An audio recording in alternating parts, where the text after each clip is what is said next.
in this sun-drenched land where the Nile's gentle waves cradled the first rays of dawn. The concept of sleep was not merely an act of rest, but a doorway to the realm of the gods.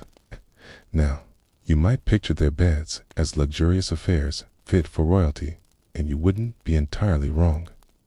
The Egyptian love for comfort was as real then as it is now, but their beds were a bit different from what we're used to today. You see, the traditional image of a bed, a raised platform with a mattress and sheets, well, that wasn't really a thing back then. Instead, Egyptians slept on stone beds, solid slabs of limestone that might look uninviting to us, but to them were as cozy as one could be. These beds were often accompanied by linen bedding, which would have been much cooler than the stone surface, making for a surprisingly pleasant sleep experience. However, only the wealthiest could afford these comforts, as the majority slept directly on the stone floors of their homes. For the common folk, sleep was a communal affair, often sharing the floor with their livestock for warmth and companionship. But let's not forget about the pharaohs. They took luxury to a whole new level with their ivory and gold beds, adorned with intricate carvings of mythical creatures and gods. Just imagine sinking into a bed fit for a king, literally, surrounded by the opulence, fit for a ruler. Each night before sleep, the pharaohs would indulge in a ritual that might seem unusual to us today. They would anoint themselves with fragrant oils and don ceremonial robes, transforming sleep into a sacred act. After all, in a culture that believed the pharaohs were divine, every aspect of their life, including their slumber, was infused with religious significance. One of the most interesting aspects of their bedtime routine was the offering of incense, not just for the scent, but as a way to ward off evil spirits and ensure a peaceful night's sleep. In a world where the line between the living and the dead was thin, this was a necessary precaution. The ancient Egyptians' fascination with the afterlife is well known, and their sleeping rituals were deeply intertwined with this belief. They believed that the soul, or Ka, would leave the body during sleep to travel to the underworld. To ensure the safe return of the soul, they placed protective amulets under their pillows and at the foot of the bed. These amulets, often in the shape of scarab beetles or the eye of Horus, were believed to ward off evil spirits and ensure a peaceful transition for the soul. So, while we might find some of these practices strange today, to the ancient Egyptians, they were a vital part of ensuring a good night's sleep and a safe passage to the afterlife. Now, let's set our sights on a different corner of the world, ancient Greece. Here, the cradle of Western civilization, the landscape of sleep was dramatically different. As the birthplace of democracy, philosophy, and the arts, ancient Greece was a melting pot of cultures, each contributing to a rich tapestry of sleeping habits. The Greeks were well aware of the benefits of a comfortable night's sleep. They believed that a well-rested individual was better equipped to tackle the challenges of daily life, whether as a citizen, an artist, or a warrior. Unlike the Egyptians, the Greeks preferred to sleep on mattresses placed directly on the floor, typically made from materials like wool or reeds. These mattresses were often covered with a simple linen sheet, providing a clean and comfortable surface for sleeping. But it wasn't just about practicality.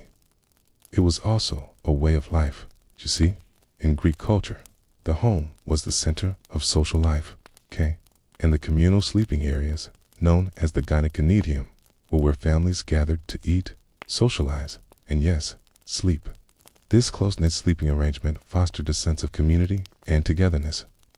However, when we talk about ancient Greek beds, we can't ignore the stark contrast between the sleeping arrangements of the rich and the poor. The wealthy Greeks enjoyed beds made of wood, sometimes intricately carved and draped in fine linens. These beds weren't just for sleeping, they were status symbols, a way to display their wealth and power. On the other hand, the poor slept on mats or the floor, often without proper bedding. For them, sleep was a necessity, not a luxury. Interestingly, the Greeks had a unique approach to bedtime stories. Instead of reading fiction, They engaged in philosophical discussions, debating ethics, politics, and the nature of the universe.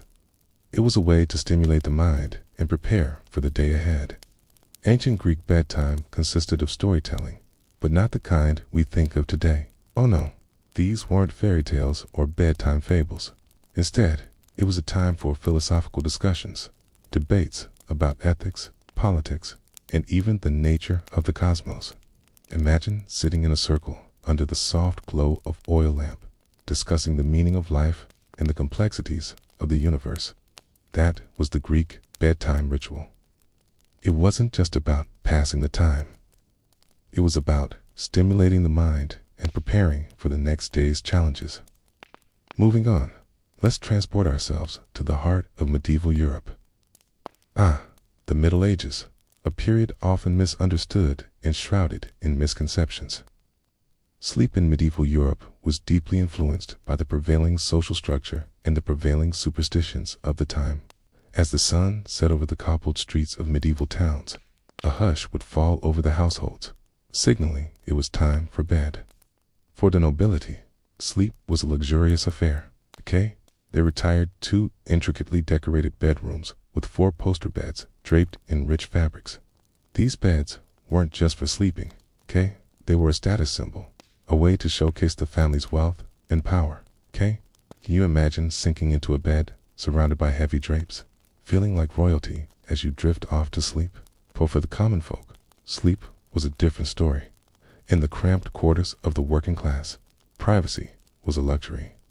Families slept in the same room, often with servants and animals. The beds were simple, usually just a straw pallet, and shared by multiple people. A good night's sleep was a rarity. During the Middle Ages, there was a strong emphasis on religion, and this permeated into the realm of sleep as well. Going to bed was seen as a time to reflect on the day's sins and confess any wrongdoing. Many people would attend evening prayer before retiring to bed. Interestingly, there was a medieval belief known as the disease of the old folks. It was believed that elderly people didn't need to sleep as much as younger individuals.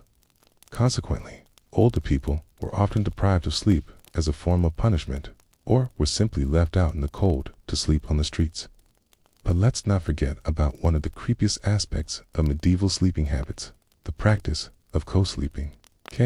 In a time when separate beds for men and women were rare, couples slept in the same bed, sometimes with their children and servants.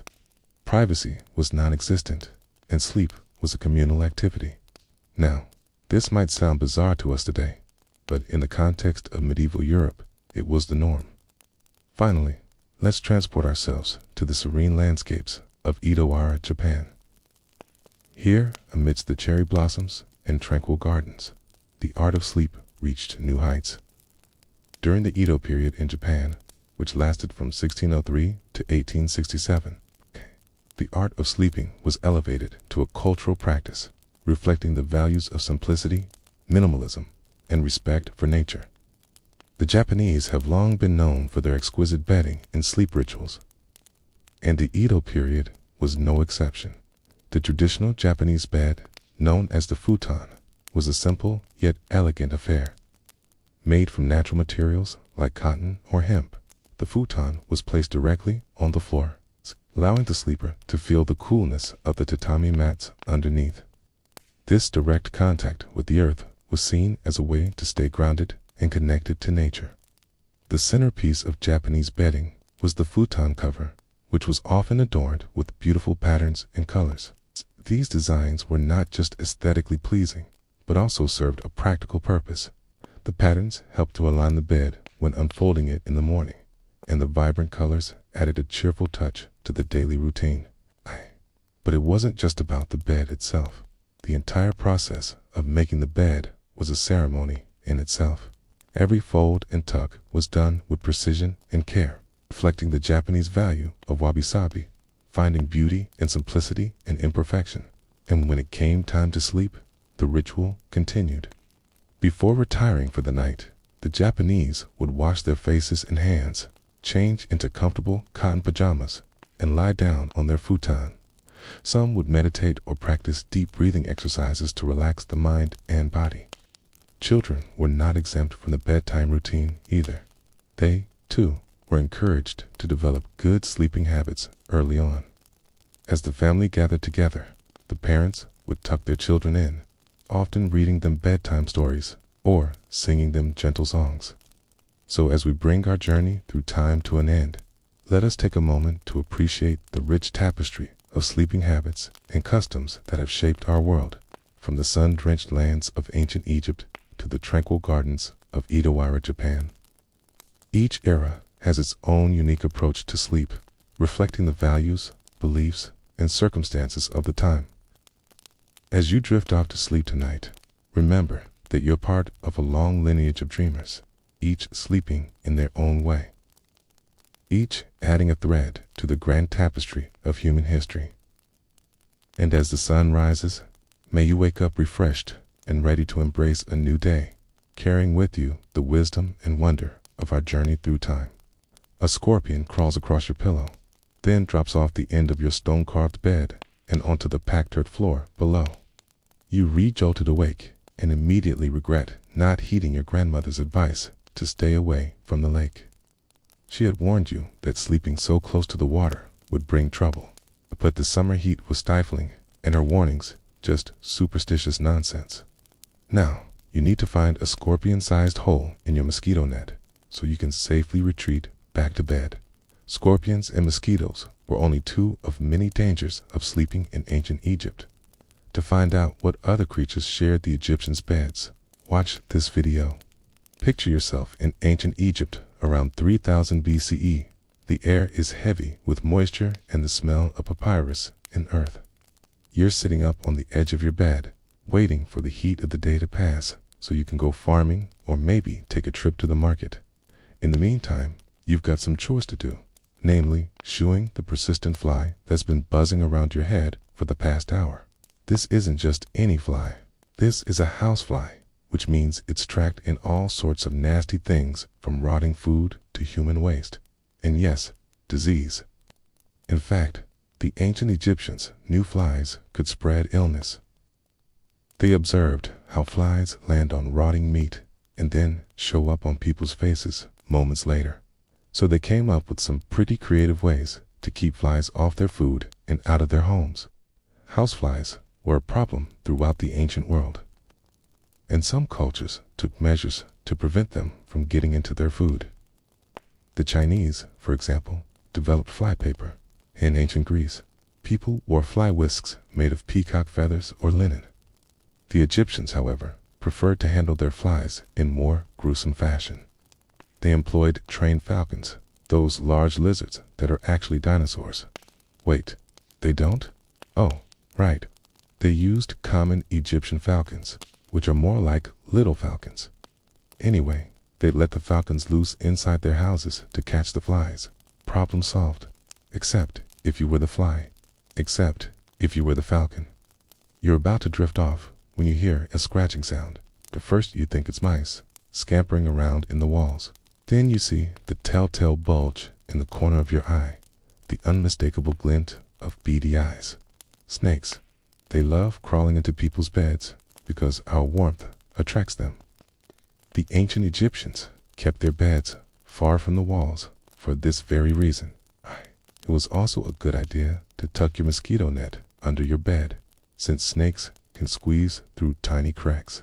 Of course, that didn't stop determined snakes from trying. If you woke up with a snake dangling off your mosquito net, you could safely shake it off and kill it with your flail. Don't worry, most snakes in Egypt are harmless. But we know you're worried about poisonous ones. Well, never fear. The Egyptians loved nothing more than killing snakes, even making it into a sport. Once you get rid of the snake, you can crawl back into bed and continue sleeping on your palm mat. It's not quite as comfortable as your plush mattress and pillows, but at least you won't have to deal with pesky bugs or creepy crawlies. It's not that you'll ever get a chance. You're fast asleep when suddenly you hear commotion outside. Your neighbor's house is on fire. Everyone's rushing around, screaming. Your family wakes you up, herding you and your siblings into the center of the room. There's no time to grab your things. You have to leave now. The entire town is at risk, and everyone must flee. You grab your sister's hand and run for the hills, stepping over burning bits of wood and straw as you go. Your family doesn't own much, but you have one valuable possession, the wooden statuette of the goddess Nephthys that sits on your bedside table. Saving it would mean running back into the fire, something you're too afraid to do. Well, as you flee, you can only hope your home and all its contents are destroyed. You're waking up and you feel something wet licking your face. Confused, you open your eyes to see an ibis or stork pecking at your cheek. It's early in the morning, and you live on the eastern side of the Nile, where the sun rises each day. That means your favorite birds have arrived to greet the new day. And when they greet you, they aren't always polite enough to do it without waking you up. Still, you wouldn't trade it for the world. You love living near the river, but there are downsides. Not only do you have to deal with unpleasant surprises from your feathery friends, you also have to contend with crocodiles and hippos who come up to the surface to beg for food.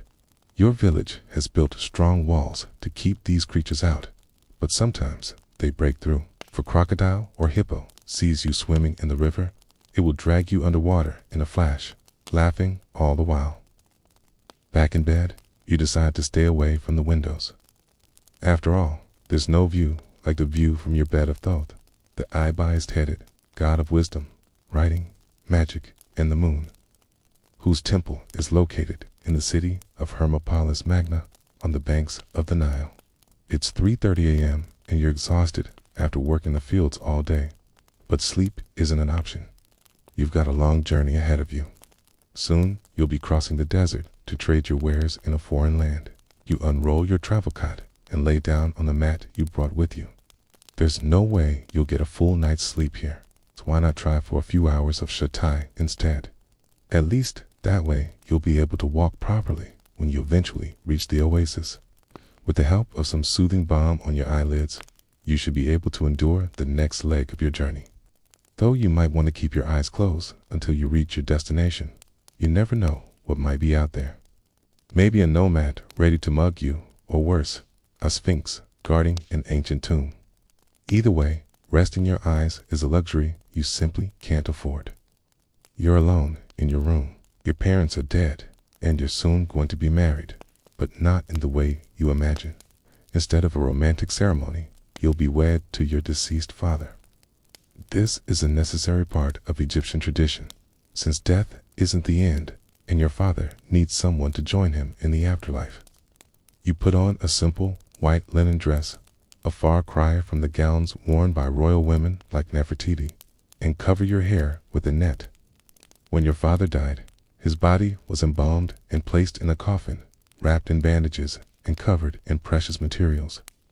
He's now lying on his side in a stone sarcophagus within the walls of his tomb. In a few hours, you'll join him there.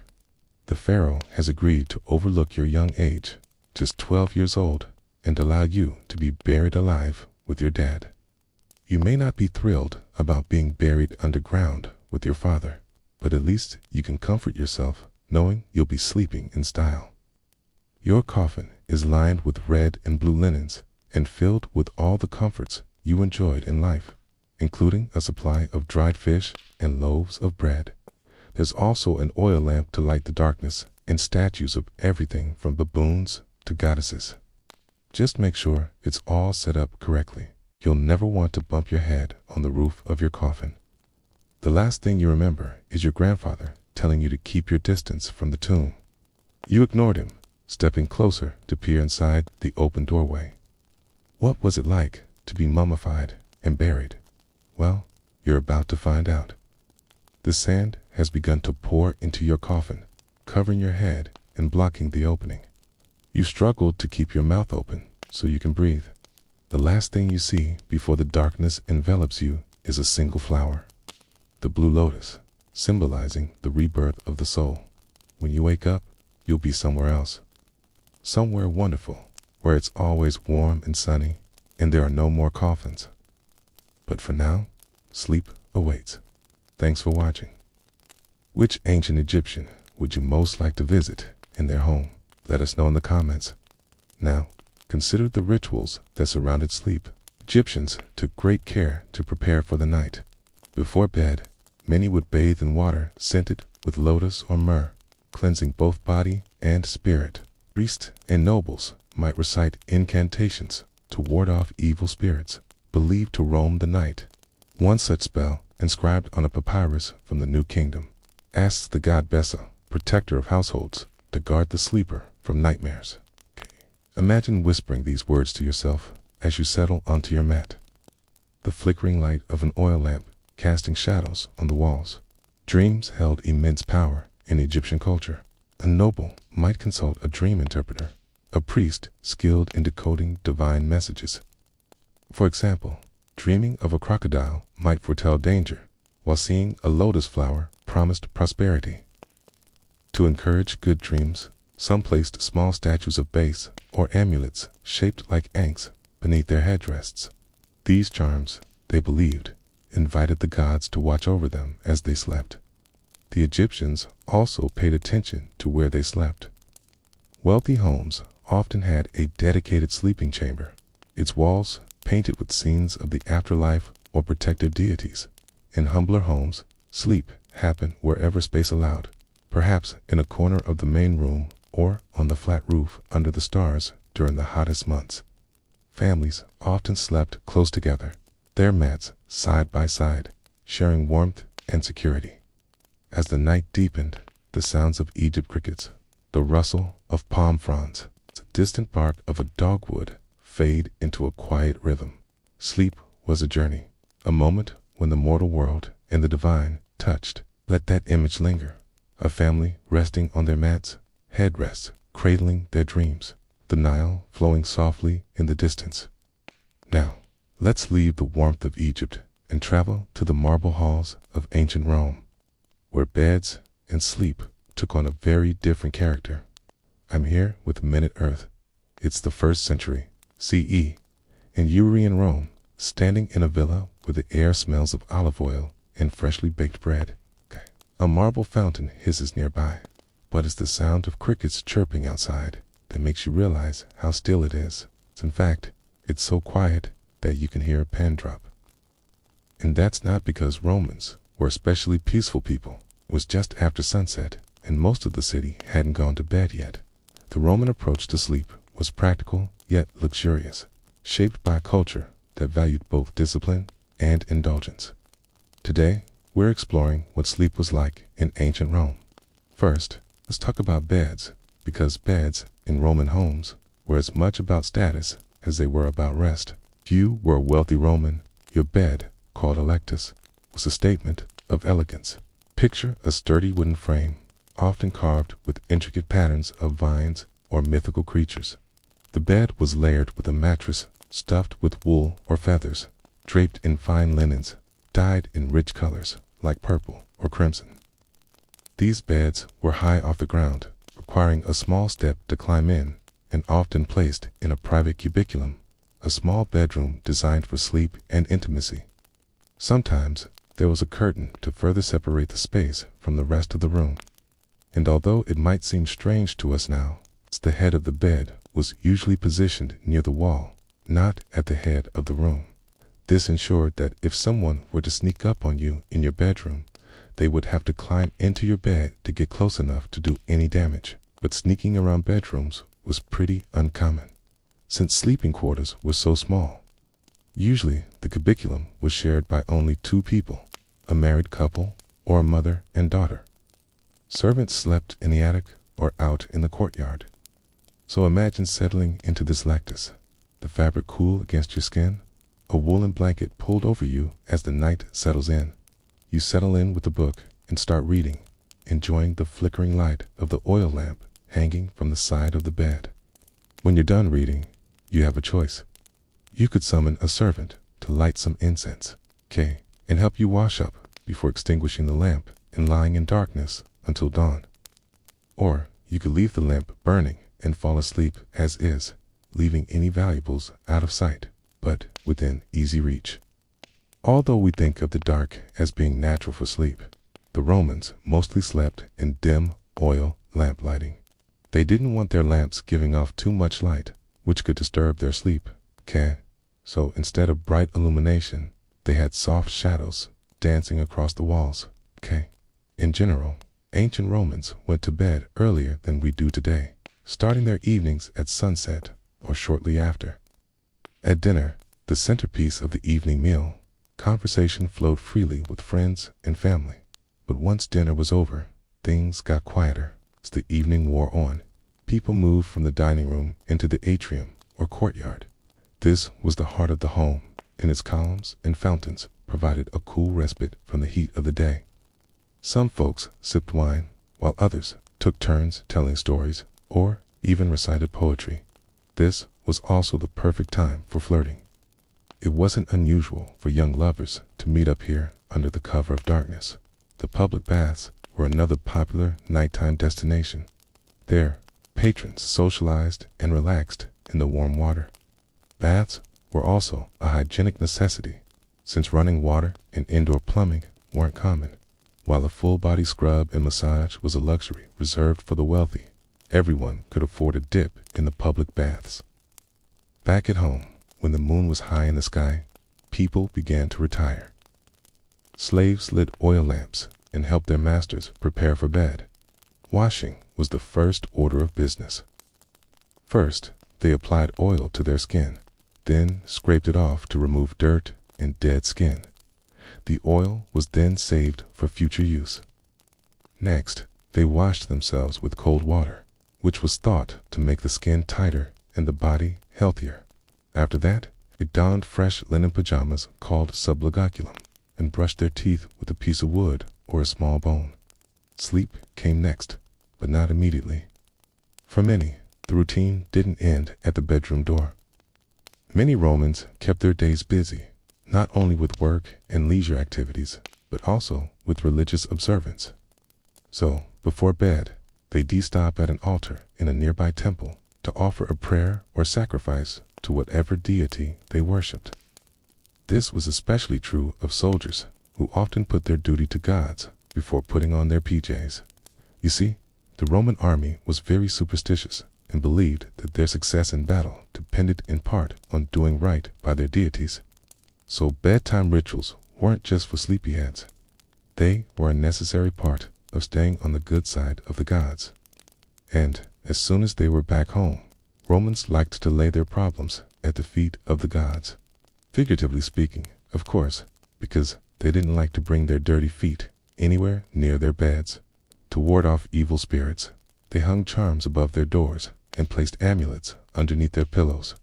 Some preferred to keep a dagger or a small sword by their side, thinking that the baddies wouldn't dare approach them if they smelled iron. Others sprinkled their bed with salt, which was believed to repel snakes and other creepy crawlies. And some went so far as to place a live bird in their bed. Doves were popular since they symbolized peace, but other songbirds would do, too. The idea was that the bird would fly away if a ghost tried to enter the bed, thus protecting the sleeper. Not exactly a restful way to start the night, but hey, better safe than sorry. If you were lucky enough to be sleeping alone, you might spend some time writing in your journal or reading before closing your eyes. Books in those days were small, since paper was expensive. And since most people couldn't afford their own copy of Homer, many books were actually a collection of smaller works bound together. You might find yourself reading a poem one night and an excerpt from a history book the next. Most people fell asleep on their right side, often wearing a linen nightcap. Sleepers who snored, and yes, even in ancient times, people snored, were encouraged to lie on their left side, since that prevented their tongues from blocking their windpipes. And many slept with a pillow made of wood or stone. Back then, stuffing a pillow with feathers or foam was a waste of expensive materials, so instead, they used whatever they had on hand. And as weird as it sounds, these solid pillows were actually kind of nice, since they never needed to be fluffed. As the night wore on, servants would come by to check on the sleeping households. Their job was to make sure everyone was breathing okay, and that nothing untoward had happened. Since there was no such thing as a nightlight, servants would sometimes carry a lantern as they checked in, since a sudden trip to the bathroom could result in injury if the sleeper were to reach out a foot and kick them in the face. When the morning came, the slumbering Romans dreamed on undisturbed. Unlike today, sleeping in was not only acceptable, it was encouraged. It wasn't until midday that the chaos of the city began to stir outside their doors. Eventually, someone would wake the sleeper with a gentle nudge, allowing them to enjoy the precious moments of morning drowsiness for just a little longer. When they finally got up, their first order of business was to make their bed, a task usually left to slaves. Then they would wash themselves again, change into new clothes, and start their day. So, while the details may seem foreign to us today, the overall routine isn't all that different from our own. We still bathe, brush our teeth, and try to keep our sleep spaces free of creepy crawlies. And although we might not hang a charm above our doors or sprinkle salt on our sheets, we still hang our heads when we go to bed and wake up hoping for sweet dreams and a restful night. Thanks for watching this episode. This video was made possible by my patrons, and a big thank you to the supporters whose names you can see on screen right now. To learn how you can support the channel, visit our support page. Rituals surrounded bedtime, especially for the elite. Wealthy Romans might anoint themselves with scented oils or sip a calming infusion of chamomile or valerian. Some placed small altars in their cubiculum, offering prayers to Somnus, the god of sleep, Cade, or to household deities for protection. Superstitions also played a role. Mirrors were often covered at night to prevent spirits from entering through their reflective surfaces. The placement of the bed mattered too. In grand villas, the cubiculum was positioned away from the noisy atrium, often facing a garden for cool air. Romans believed fresh air was essential for health, so windows or vents were left open, even in winter. For the less fortunate, sleep might happen near a smoky hearth, the air thick with the scent of burning wood. Do you imagine a Roman night? Picture the city slowing down, the clatter of carts fading, the hum of voices softening. Whether in a lavish villa or a humble apartment, sleep was a moment of pause in an empire that never seemed to rest.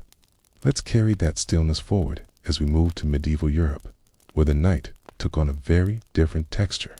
So you're getting ready for bed, ready to tuck in, turn off your lights, get under your covers, and drift off into dreamland. As you snuggle down in your cozy bed, have you ever stopped to think about what it might have been like for people in the past? For instance, how did ancient Romans sleep? If you've got a busy life, chances are you'll relate to how the ancient Romans slept, because today we're retaking a look at what sleep was like back in ancient times. And when it comes to how people used to sleep, there are some facts that will make you feel pretty grateful for your own bed. So let's jump right into it. For poorer Romans, like those living in crowded, insulated apartments, sleep was far from grand. Imagine this. You come home after a long day, and you still need to share a single room with your whole family. That's how it was for many Romans who didn't have enough money for a private bedroom. In these cramped spaces, your sleeping arrangements would depend entirely on the size of your family, and if you had enough blankets and mattresses, according to History.com. Most Romans slept either on a simple straw mattress or just a pile of blankets on the floor.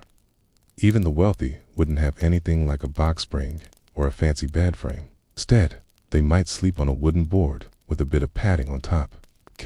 That doesn't sound very comfortable, does it? Now, you might be thinking that sounds super unhygienic. Well, we'll get to that in a little bit. But to give you an idea of how small these rooms could be, sometimes an entire family of 6 people had to share a space no bigger than 18 by 12 feet. Now, when it comes to sleeping arrangements, you can imagine that sharing a room with several other people, including your parents, siblings, grandparents, and maybe even some cousins or other relatives, could get pretty complicated. But, believe it or not, even in these super cramped spaces, the Romans valued order and neatness. According to author Mary Beard, Blankets and mattresses were neatly folded during the day, so that the room could be used for other things besides sleeping. Not to mention, they tried to keep their sleeping spaces as clean as possible, which is pretty surprising considering how many people were usually sharing these rooms. We'll talk more about Roman hygiene practices in another episode, but for now, just remember that even when things are tight and cramped, it's important to keep things tidy. In those early days, having a strict bedtime routine probably saved many kids from missing out on the next morning's breakfast. It might seem crazy to us now, but ancient Rome didn't have streetlights, so nighttime started way earlier than it does today. Most Romans were tucked in bed as soon as the sun went down. Back then, the sun didn't stay up until 9 or 10 p.m. like it does in summer. No, in winter, sunset happened much earlier, around 4 p.m., meaning darkness fell over the city around the same time we eat dinner. Because of that, bedtime for Romans was between 4 and 6 p.m., depending on the season. Children were expected to go to sleep before dinner, so that they would be well rested for the day ahead. That also gave parents a chance to unwind and enjoy their evening meal without noisy kids running around. Nowadays, with screens, video games, and late-night snacks, it's easy for us to stay up way past bedtime. But in ancient Rome, going to bed early was the norm. So if you've got trouble falling asleep at night, maybe try turning off your devices and settling down earlier.